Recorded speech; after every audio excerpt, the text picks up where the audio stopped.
tiny allocation will have a huge impact on Bitcoin. It cannot be understated.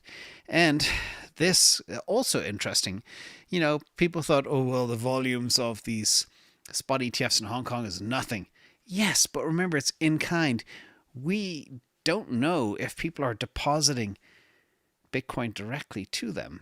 And shout out to, I think it's HODL-FIFTEEN, said that the Hong Kong ETF holdings were over 5,000 Bitcoin just after 2 days.